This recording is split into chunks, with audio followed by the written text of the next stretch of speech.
Hi everyone, my name is Qaiser Roonjha. I'm 27 years old change maker from Lasbela, Balochistan. Balochistan is one of Pakistan's most backward and conflict affected province.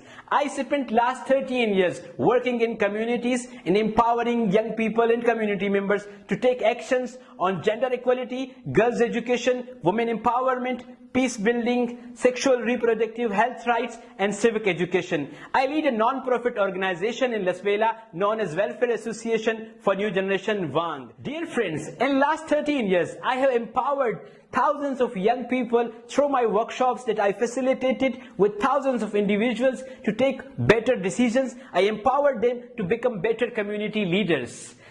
Now I'm looking for help for myself. I have secured admission at the Heller School for Social Policy at Management in one-year accelerated program in Sustainable International Development.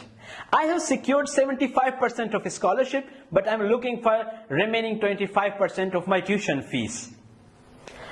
I hope with your support I can make it to Heller and empower myself to come back and serve people of Balochistan with more skills, with more knowledge and better understanding about how change works. With your support, I can make it possible. Thank you so much.